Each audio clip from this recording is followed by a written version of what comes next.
ஆண்டவராகிய இயேசு கிறிஸ்துவின் நாமத்தினாலே உங்கள் அனைவருக்கும் என்னுடைய வாழ்த்துக்களை தெரிவித்துக் கொள்கின்றேன்.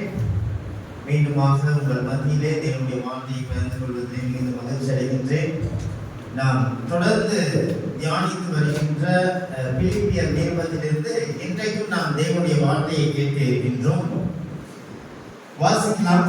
பிலிப்பியர் 2ஆம் அதிகாரம் 14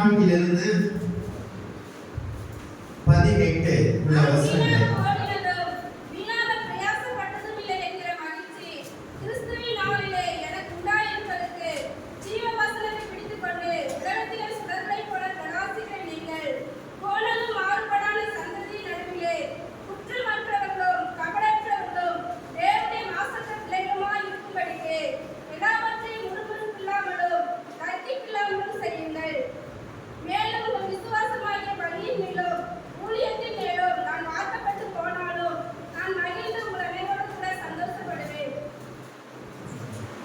இப்போ பவுல் மேலே உள்ள காரியங்கள் எல்லாவற்றையும் சொல்லிவிட்டு ஒரே சிந்தையாக ஏக அன்புள்ளவர்களாக இருக்க வேண்டும் சபைக்கு அவர் எழுதுகின்றார்.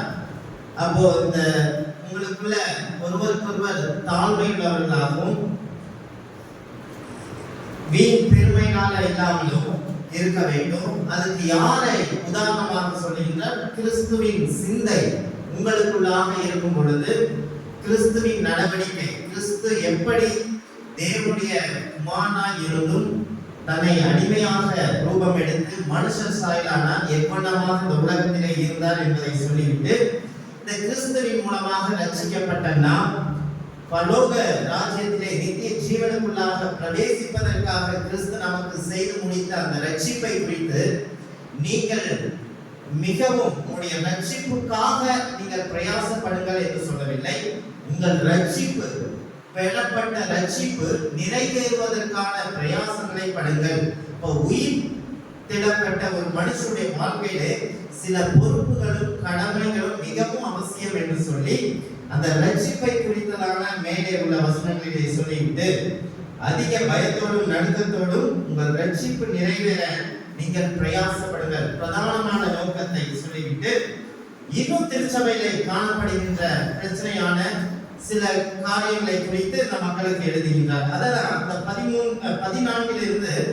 18 உள்ள வசனங்களிலே நாம் வாசிக்கும் பொழுது இங்கே அவர் என்ன சொல்லுகின்றார்? என்னுடைய பிரயாசம், பவுலுடைய பிரயாசம், நான் வீணாக ஓடினதும் வீணாக பிரயாசப்பட்டதும் இல்லை என்கின்ற மகிழ்ச்சி கிறிஸ்துவின் நாளில் எனக்கு உண்டாயிருப்பதற்கு ஜீவ வசனத்தை பிடித்துக் கொண்டு உலகத்திலே சுடர்களை போல பிரகாசிக்கின்ற நீங்கள். அப்ப பவுலுடைய பார்வையிலே இந்த பிலிப்பு மக்கள் எவ்வளமான மக்கள்? கிறிஸ்துவின் ரத்தத்தினாலே மீட்கப்பட்ட மக்கள். எனவேதான் அவர் முதல் வசனத்துல சொல்லும்போது யாருக்கு எழுதுகின்றார்? கிறிஸ்துவுக்குள் பரிசுத்தவான்கள் அனைவருக்கும் எழுதுகின்றார். அப்போ இந்த பரிசுத்தமாக்கப்பட்ட இந்த மக்களை குறித்தும் அடுத்தது இந்த பகுதியில் என்ன சொல்றாரு? கோணலும் மாறுபாடுமான சந்ததியின் நடுவிலே. அப்போ நீங்க வாழுகின்ற சந்ததி எப்படிப்பட்ட சந்ததி? கோணலும் மாறுபடுகின்ற சந்ததி. அதாவது இருள் நிறைந்த இந்த உலகத்திலே நீங்கள் சுடர்களை போல பிரகாசிக்க வேண்டும். அப்போ உங்களுக்கு வித்தியாசம் காணப்பட வேண்டும். சுடர்களை போல பிரகாசிப்பதற்கு நீங்கள் யாரை படித்துக் கொள்ள வேண்டும்? பவுலையா? இல்லை. அல்லது அப்பல்லோவையா? இல்லை. அப்பல்லோயா யோகஸ்நானங்களினால ஞானஸ்நானம் எடுக்கப்பட்டு வந்தவன். பவுல் கிறிஸ்துவினாலே பெறப்பட்டு அதற்கு பின்பாக. அப்போ இவர்களை இந்த உபதேசங்களை பிடித்தான் இல்ல. நீங்க எதை பிடித்துக் கொண்டு சுடர்களை போல பிரகாசிக்கிறீர்கள் என்று சொன்னால் ஜீவ வசனத்தை மாத்திரம் பிடித்துக் கொண்டு சுடர்களை போல பிரகாசிக்கின்ற நீங்கள் எப்படி இருக்கணும்னா 16வது வசனத்துல எல்லாவற்றையும் முறுமுறுப்பில்லாமலும் தர்க்கிப்பில்லாமலும் செய்யுங்கள். மேலும் உங்கள் விசுவாசமாகிய வழியின் மேலும் ஊழியத்தின் மேலும் நான் வாக்கப்பட்டு போனாலும் நான் மகிழ்ந்து உங்களோடு அனைவரோடு கூட சந்தோஷப்படுவேன். இது நிமித்தம் நீங்கள் மகிழ்ந்து என்னோட கூட சந்தோஷப்படுங்கள். அப்ப இங்க சொல்ற காரியம் ஏதோ ஒரு பழைய ஏற்பாட்டு காலத்தை நினைவுபடுத்துகின்ற வண்ணமாக இந்த பவுல் இந்த மக்களுக்கு சொல்லுகின்றார். இந்த மக்கள் அதாவது சபையிலே சங்கீத பகுதிகளும் யூதர்களுடைய பிரச்சனைகள் எல்லாவற்றையும் கேட்டு அறிந்த அந்த மக்கள். ஆனால் இவர்கள் யூதர்கள் அதிகம் இல்லை. திருச்சபையில பாத்தீங்கன்னா பவுல் ஊழியம் செய்யும் போது 3 விதமான பிரயாணங்களை ஏறெடுக்கின்றார். எங்கெங்கெல்லாம் பவுல் போனாலும் எங்க அவர் பிரசங்கம் பண்ணுவாரு? ஜெப ஆலயத்துல. ஜெப ஆலயம் சிதறடிக்கப்பட்ட யூதர்கள் உலகம் முழுவதும் போயிட்டாங்க. அவர்கள் தேவனை தொழுது கொள்வதற்காக அங்காங்கே ஜெப ஆலயத்தை உருவாக்கி பவுல் சென்ற இடம் எல்லாமே எங்க போவார்னா முதலாவது ஜெப ஆலயத்துல போய் யூதர்களுக்கு பிரசங்கிப்பார். ஆனா இங்க பிலிப்பு பட்டணத்துக்கு வரும்போது அங்க ஜெப ஆலயம் இல்லை. குறிப்பாக ஒரு பட்டணத்திலே 10 யூதர்கள் இருப்பார்கள் என்று சொன்னால் அவர்களுக்கு ஒரு ஜெப ஆலயத்தை ஏற்படுத்துவார்கள். ஆனால் இந்த பிலிப்பு பட்டணத்திலே யூதர்கள் அவனமாக கிடையாது, பிரஜாதி மக்கள் அதிகமாக இருந்ததனால அவர் எங்கே போய் பிரசங்கம் பண்ணினார் என்று சொன்னால் ஆற்றங்கரையிலே போய் அவர் பிரசங்கித்தார், தெருக்களிலே பிரசங்கித்தார். அவருடைய விளைவாக தான் இந்த திருச்சபை ஏற்படுத்தப்பட்டது. அப்போ இந்த திருச்சபைக்குள்ளாக இப்ப கோணலும் மாறுபாடுமான சந்ததியார் வந்தால், அதுதான் 2வது அதிகாரம் 3வது அதிகாரம் 1வது வசனத்துல இருந்து 2வது வசனத்துல பாத்தீங்கன்னா, நாய்களுக்கு எச்சரிக்கையாயிருங்கள், பொல்லாத வேலையாட்களுக்கு எச்சரிக்கையாயிருங்கள், சுண்ணத்துக்காரர்களுக்கு எச்சரிக்கையாயிருங்கள். ஏன் சொன்னா யூதர்கள் பவுல் எங்கெல்லாம் இந்த கிறிஸ்துவின் நாமத்தினாலே பிரசங்கித்தாரோ அவர்களுக்கு விரோதமாக எழுப்பி ஒரு கூட்ட ஜனங்கள் கல்லெறிந்தார்கள். பெரிய பாடுகளையும் திசை திருப்பும் வண்ணமாக பிரச்சனைகளை ஏற்படுத்தினார்கள். அப்போ இந்த கோணலும் மாறுபாடுமான சந்ததி என்று அழைக்கப்படுவது யார் என்று சொன்னால் யூதர்கள் தான். இந்த யூதர்களை தான் கோணலும் மாறுபாடுமான சந்ததியார். உபாகமம் 32ஆம் அதிகாரம் 5ல வாசிக்கும் பொழுது, அவர்கள் தங்களை எடுத்துக் கொண்டார்கள், அவர்கள் அவருடைய பிள்ளைகள் அல்ல, இதுவே அவர்கள் காரியம், அவர்கள் மாறுபாடும் தாறுமாறும் உள்ள சந்ததியார். அவர்கள் மாறுபாடும் தாறுமாறும் உள்ள சந்ததியார். இவர்கள் யார்?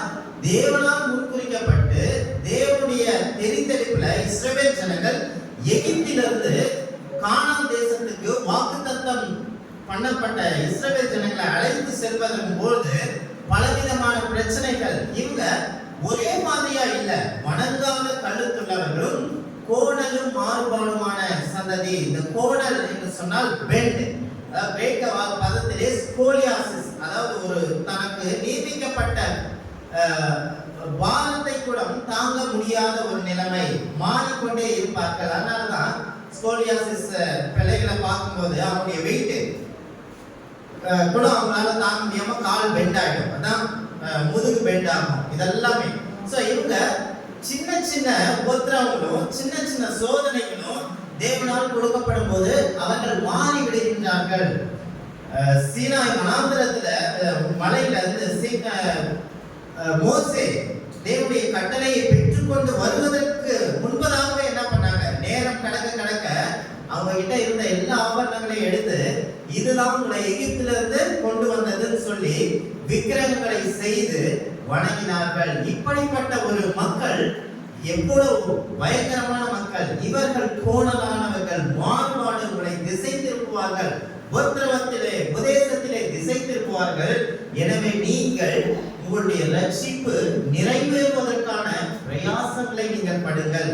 எவ்வளவான பிரயாசம்? உங்களுக்குள்ளே ஒருவருக்கொருவர் அன்பாயிருங்கள், மேன்மை பாராட்டாதீர்கள், தாழ்மை உள்ளவர்களாயிருங்கள். இப்பொழுது அதிகமாக சொல்வது என்னவென்று சொன்னால், இந்த சந்ததியிலே நீங்கள் குற்றமற்றவர்களும் கபடற்றவர்களுமாய் தேவனுடைய மாசற்ற பிள்ளைகளாய் இருக்கும்படிக்கு எப்படி செய்ய வேண்டும்? எல்லாவற்றையும் முறுமுறுப்பில்லாமலும் தர்கிப்பில்லாமலும் செய்யுங்கள். முறுமுறுப்பும் தர்கிப்பும் தேவனுக்கு விரோதமான ஒரு காரியம்.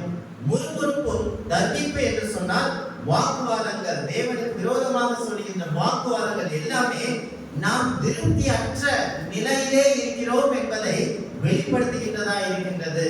முறுமுறுப்பு தேவனுடைய பிள்ளைகளுடைய வாழ்க்கையில் ஏற்படுகின்ற முறுமுறுப்பானது அது தேவனுக்கு மகிமையை கொண்டு வரவில்லை, அது தேவனுக்கு இகழ்ச்சியை கொண்டு வருகின்றது. ஒரு ராஜாவுடைய பிள்ளைகள் எனக்கு இது இல்ல, எனக்கு அது இல்ல, நான் இப்படி இருக்கேன், நான் கஷ்டப்படுறேன் அப்படின்னு சொன்னா அந்த பிள்ளைக்கு அது அவமானம் அல்ல, அந்த ராஜாவுக்கு ஆளுகை செல்கின்ற மன்னனுக்கே அது அவமானமாக இருக்கின்றது. எனவே நீங்கள் கிறிஸ்துவின் ரத்தத்தினாலே மீட்கப்பட்ட பிள்ளைகளாகிய பிலிப்பு திருச்சபையார் நீங்கள் இந்த கோணலும் மாறுபாடுமான சந்ததி நடுவிலே எப்படி வாழ வேண்டும்? குற்றமற்றவர்களாய், மாசற்றவர்களாய் நீங்கள் ஜீவிப்பதற்கு சுடர்களை போல, இருள் நிறைந்த உலகத்திலே சுடர்களை போல பிரகாசிப்பதற்கு இந்த வசனத்தை மாத்திரம் நீங்கள் பிடித்துக் கொள்ளுங்கள். அதுதான் சொல்றாரு. இந்த காலை வேளையில சுடர்களை போல பிரகாசிப்பதற்கு 4 விதமான காரியங்களை குறித்து இந்த காலை வேளையிலே நாம் கேட்க இருக்கின்றோம். இந்த வசனத்திலே 14வது வசனத்திலே ஜீவ வசனத்தை பிடித்துக் கொண்டு உலகத்திலே சுடர்களை போல பிரகாசிக்க வேண்டும். எப்படிப்பட்ட உலகத்திலே? குற்றமுள்ள உலகத்திலே, மாசு உள்ள உலகத்திலே, கபடம் உள்ள உலகத்திலே, இருள் நிறைந்த உலகத்திலே நீங்கள் பிரகாசிப்பதற்கான 4 காரியங்களை குறித்து இந்த காலை வேளையிலே உங்களோடு பகிர்ந்து கொள்ள போகின்றேன். வாசிக்கலாம். முதலாவது காரியம் என்னவென்று சொன்னால், நீங்கள் சுடர்களை போல பிரகாசிப்பதற்கு நாம் எவ்வளவாக இருக்க வேண்டும்? நம்முடைய மனப்பான்மையும் நம்முடைய நடத்தையும் பாதிக்கும் வகையில் கிறிஸ்துவை பற்றிய நமது சாட்சியானது நம்முடைய சிந்தையிலே பிரதானமாக இருக்க வேண்டும். அதாவது நம்முடைய சிந்தையிலே பிரதானமான நோக்கம், ஒரே ஒரு நோக்கம் என்னவென்று சொன்னால், கிறிஸ்துவை பற்றிய சாட்சி, அவரை பற்றிய வெளிப்பாடுகள் மட்டும்தான் முதன்மையாக இருக்க வேண்டும். அது 2ஆம் நிலையாக, 3ஆம் நிலையமாக, 4ஆம் நிலையாக இருக்கக்கூடாது. அப்போ 2 விதமான காரியம். ஒன்று, நம்முடைய சிந்தையில் நாம் கிறிஸ்துவை வெளிப்படுத்த வேண்டும். இரண்டாவது, நம்முடைய நடத்தையில்.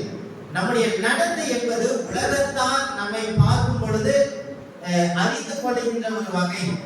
நம்முடைய சிந்தையிலே நாம் பாவம் செய்யும் பொழுது உலகத்தால் நம்மால் கண்டுபிடிக்க முடியாது நம்மை.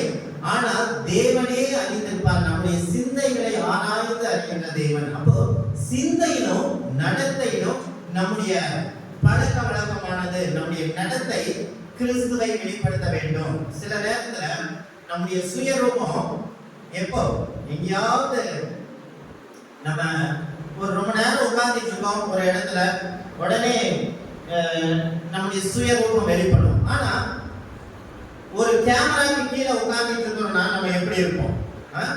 நம்முடைய எண்ணத்துல நம்ம எப்படி வேணாலும் இருப்போம்.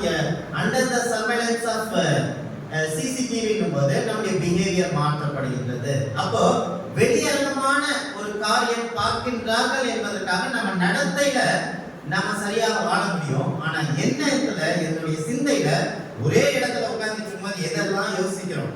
அப்போ 2 விதத்திலையும் கிறிஸ்துவை வெளிப்படுத்தணும்னா சாதாரண விஷயம் இல்லை.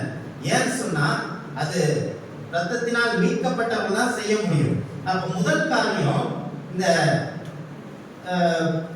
அந்தியோக்கியா திருச்சபையா அப்போஸ்தலர் 13:1 நம்ம பார்க்கும்போது, இந்த அந்தியோக்கியா திருச்சபையில பர்னபா இருந்தாரு, சிமியோன் இருந்தாரு, ஏரோதினால வளர்க்கப்பட்ட மனாசே இருந்தாரு, அது போல யார் இருந்தா?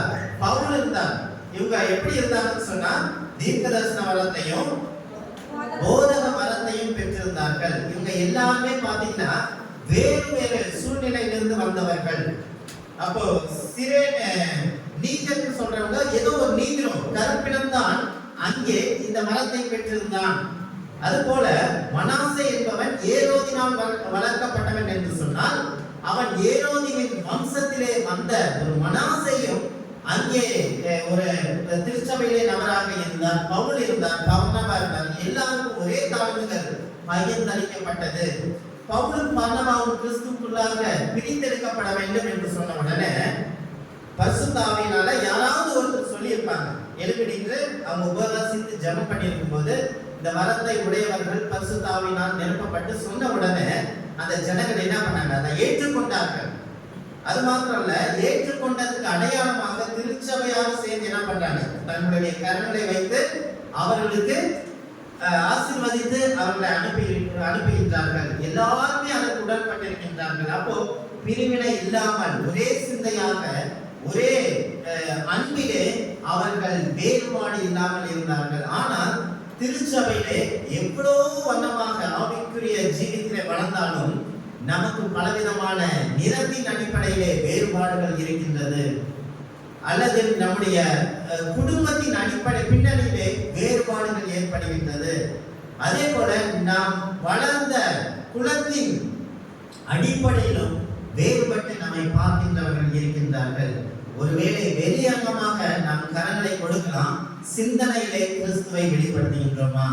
சிந்தனையிலே கிறிஸ்து அடிமையின் ரூபம் எடுத்து தன்னைத்தானே வெறுமையாக்கி அடிமையின் ரூபம் எடுத்து மனுஷ சாயலானார்.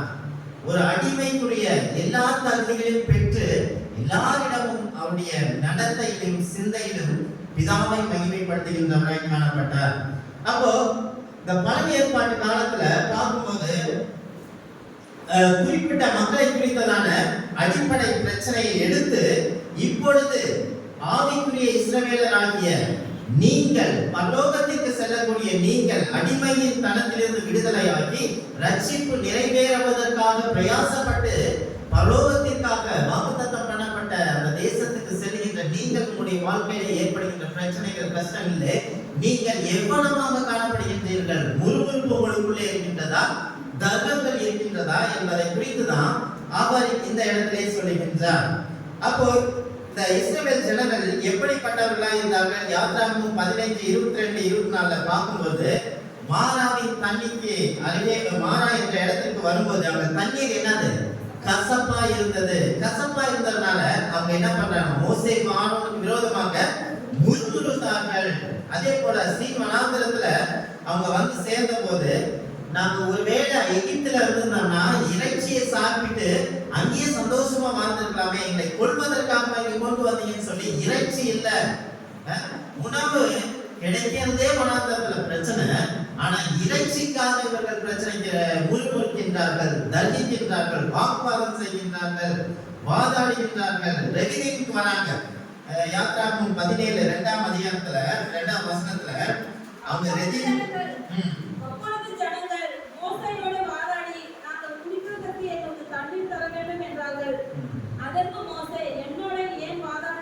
பாத்தீங்களா? வாதாடுறாங்க. எதுக்காக வாதாடுகின்றார்கள்? வாதாடுகின்றது தேவனுக்கு விரோதமான செயல். தேவனுடைய பிள்ளைகளுக்கு விரோதமாக வாதாடுவது தேவனுக்கு விரோதமான செயல். திருச்சபையிலே விசுவாசிகளுக்கு இடையே வாதாடுவது, தர்கிப்பது தேவனுக்கு விரோதமான செயல். முறுமுறுப்பு, திருப்தியற்ற நிலையிலே இருப்பது தேவனுக்கு விரோதமான செயல். தேவன் எந்த நிலையிலே உங்களை வைத்திருக்கிறாரோ, தேவன் எந்த நிலையிலே நம்மை அழைத்திருக்கிறாரோ அந்த நிலைக்கு நம்ம பாத்திரம் உள்ளவர்களாக, அதிலே தேவனை மகிமைப்படுத்துகிறவர்களாக காணப்பட வேண்டும்.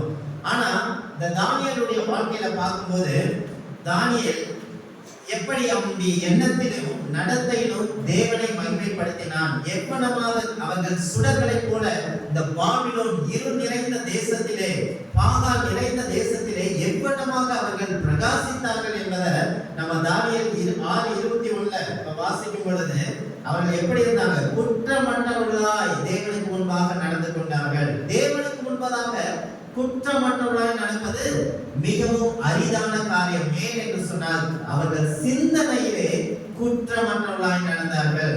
ஆனால் அந்த ராஜா அவர்களை எப்படியாவது விடுவிக்கணும்னு நினைக்கிறாரு.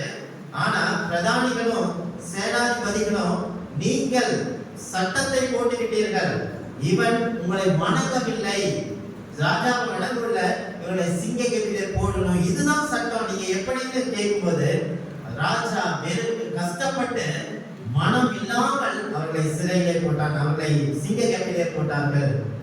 ஆனால் அடுத்த நாள் அவங்க வந்து பார்க்கும்போது வாசிக்கலாம் என்ன நடந்தது.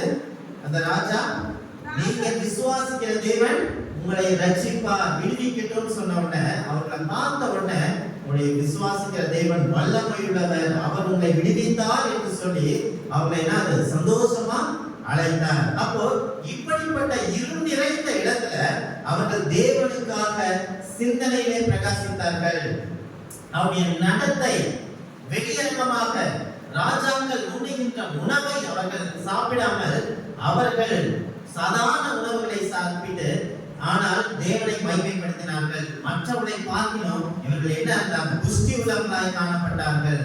அப்போ இன்றைய நாளிலே இப்படிப்பட்ட இந்திய தேசத்திலே கோணலும் மாறுபாடுமான சந்ததி நடுவே வாழ்ந்து கொண்டிருக்கின்ற நீங்களும் நானும் குற்றமற்றவர்களாகவும் கபடற்றவர்களாகவும் தேவனுடைய மாசற்ற பிள்ளைகளாக வாழ்ந்து எல்லாவற்றையும் எப்படி செய்ய வேண்டும் என்று சொன்னால் முறுமுறுப்பில்லாமலும் தகிப்பில்லாமலும் நாம் செய்வது மிகவும் அவசியமாக இருக்கின்றது. கொரிந்தியருக்கு பவுல் எழுதும் பொழுது 2 கொரிந்தியர் 10:5 அவர் எவ்வளவாக சொல்லுகின்றார் சொன்னா,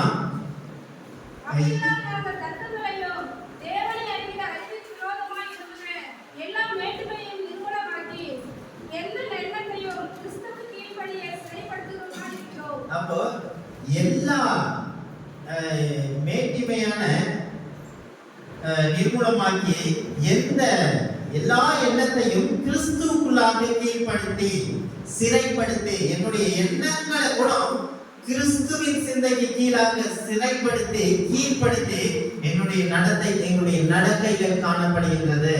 அப்ப கொரிந்து திருச்சபை, கொரிந்து எப்படிப்பட்ட பட்டணம்? இருள் நிறைந்த பட்டணம். கொரிந்து எப்படிப்பட்ட பட்டணம்? அது வேசியின் பட்டணம். வியாபாரத்துக்கு அடிமைகளாக இருந்த பட்டணத்திலே இவர்கள் எண்ணத்திலும் சுடர்களை போல அவர்கள் பிரகாசித்தார்கள்.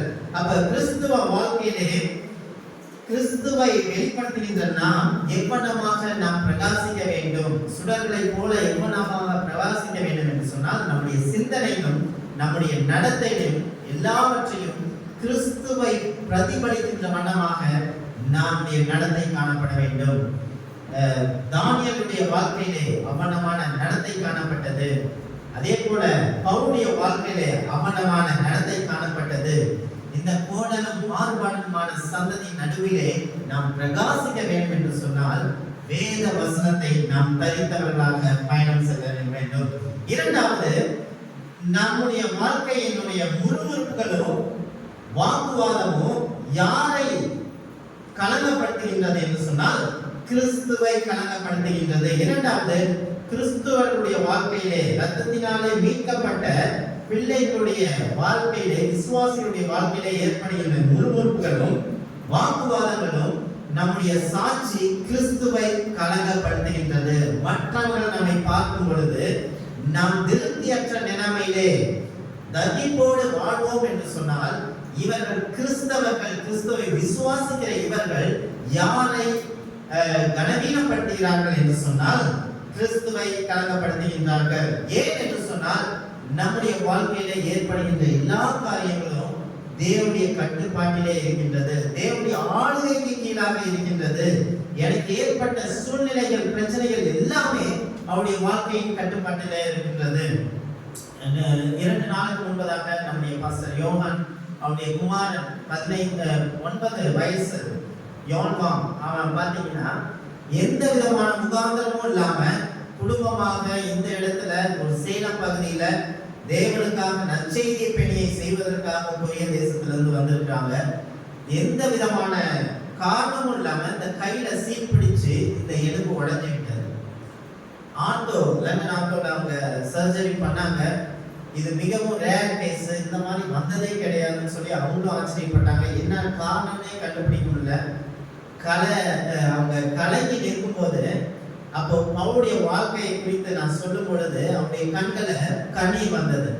அப்போ இதெல்லாமே இந்த விதமான நேரத்திலையும் இக்கட்டான நேரத்துல அவர் என்ன செய்தாருன்னா, யோகன் உடனே அந்த ஹைதராபாத்ல ஏதோ ஒரு மீட்டிங், அந்த இடத்துல அவர் பேசணும் போன்றது, இதை கேன்சல் பண்ணாம அதுக்கு பிரதானமாக முக்கியத்துவத்தை கொடுக்கின்றார்.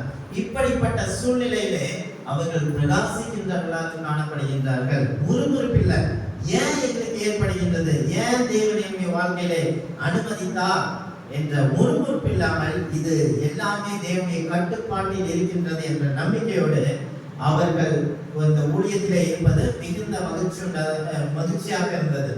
அப்போ எல்லாவற்றையும் நம்ம எப்படி செய்யணும்னா, இஸ்ரவேல் ஜனங்கள் மாதிரி முறுமுறுப்பு இல்லாமல் தர்கிப்பு இல்லாம நம்ம எல்லாவற்றையும் தேவனுடைய கட்டுப்பாட்டில் இருக்கின்றது என்பதை அறிந்து செய்ய வேண்டும்.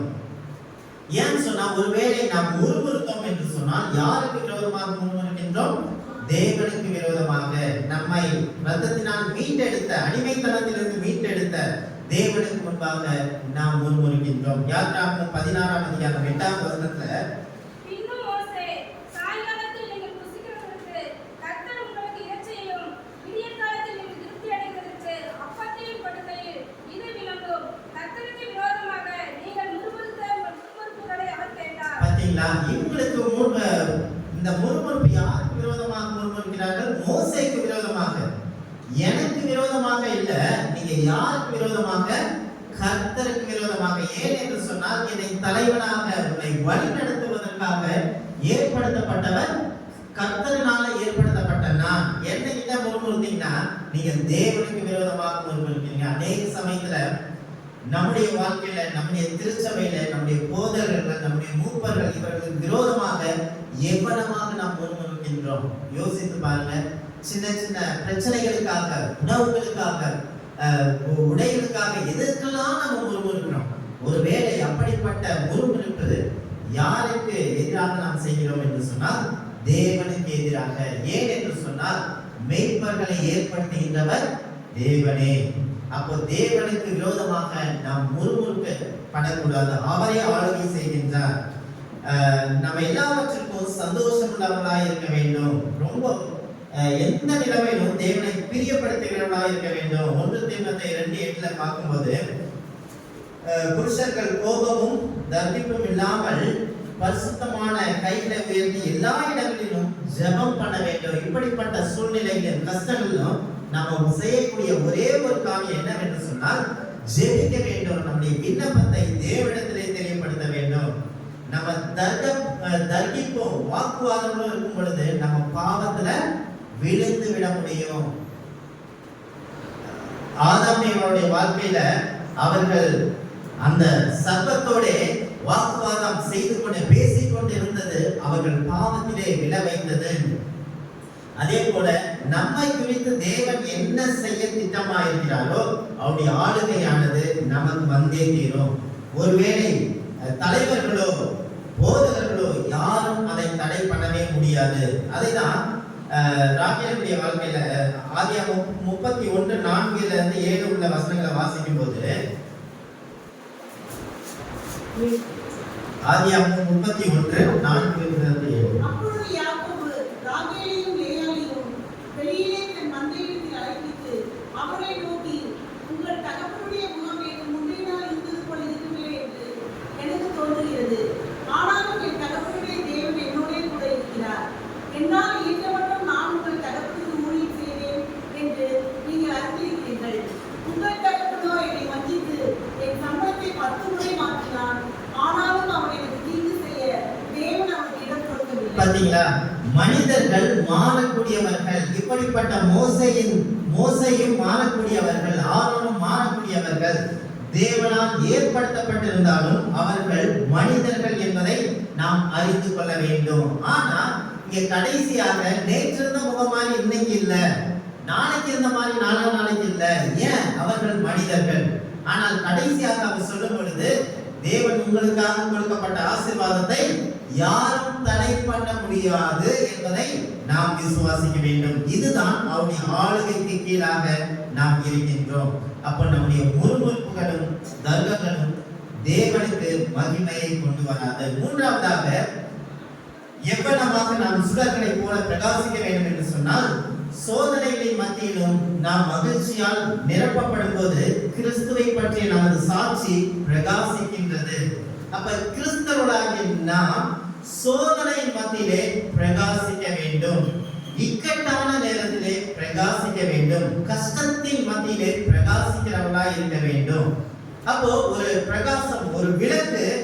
இன்னைக்கு ஜெபிக்கும் போது கூட என்ன சொன்னாரு பிரசாந்த், உடைய வசனம் என்னுடைய கால்களுக்கு தீபமும் என்னுடைய பாதைக்கு வெளிச்சமா இருக்கின்றார். அந்த வெளிச்சமானது, பிரகாசமானது எப்பொழுது அதிகமாக பிரகாசிக்கும் என்று சொன்னால் இருள் நிறைந்த இடத்திலே அதிகமாக பிரகாசிக்கும். ஒருவேளை ஒரு விளக்க நீங்க மதியம் நேரத்துல வெளியே வச்சா அதனுடைய பிரகாசம் தெரியாது.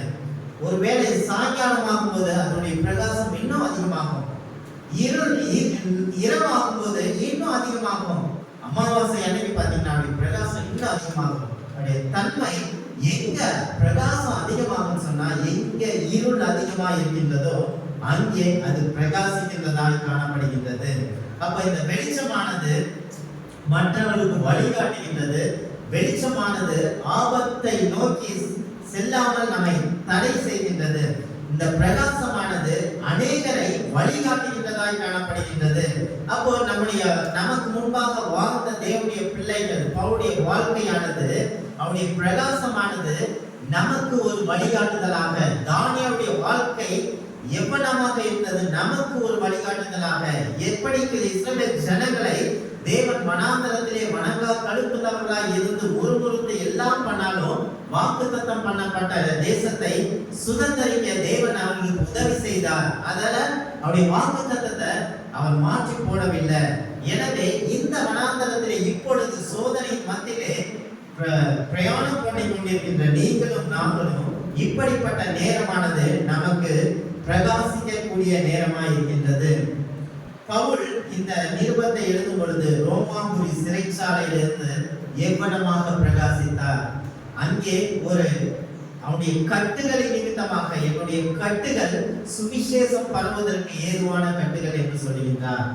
என்னுடைய நிந்தனைகள், அங்க ஏற்பட்ட நோய்கள் மூலமாக எப்பாப்ராதித்து அங்கே வரவும், அவர்களுக்கு இந்த நிருபத்தை கொடுக்கவும், இந்த மக்களுக்கு இந்த செய்தியை கொடுப்பதற்கு இவ்வளமாக அவருடைய கட்டுகள் ஏற்படுத்தப்பட்ட கட்டுகள்.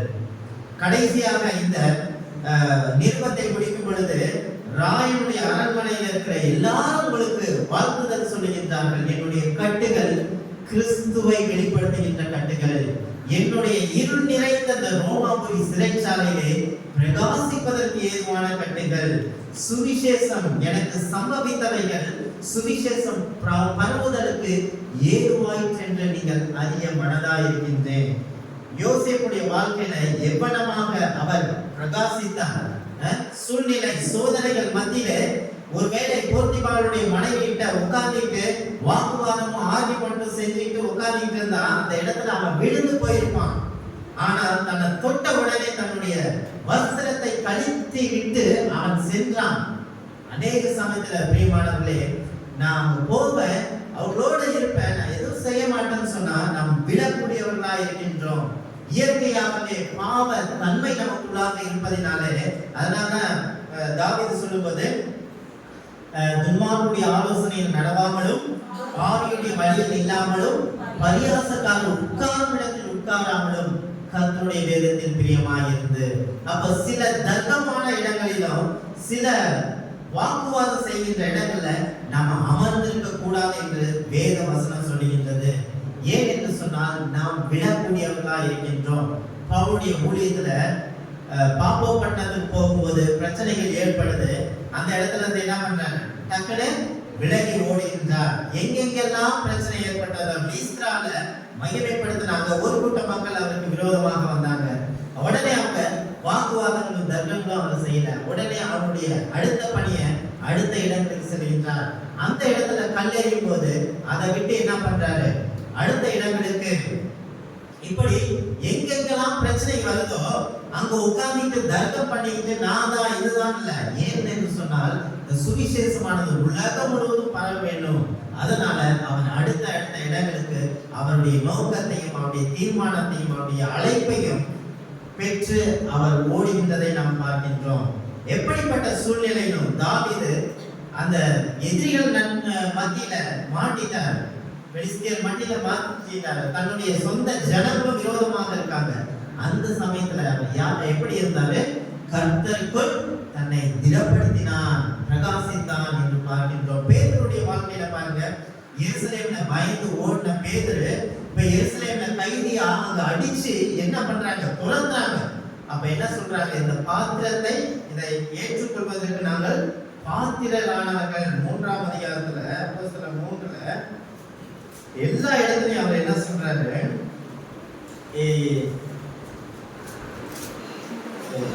நான்கு நினைக்கிறேன், அப்போஸ்தலர் 4ல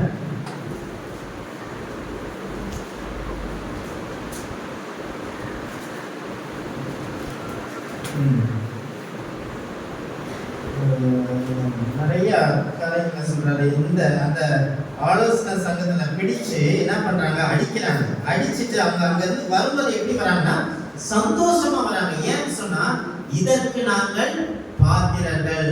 சுகமாக்கப்பட்டவன் அங்கே இருந்தான், பிரகாசித்தார்கள்.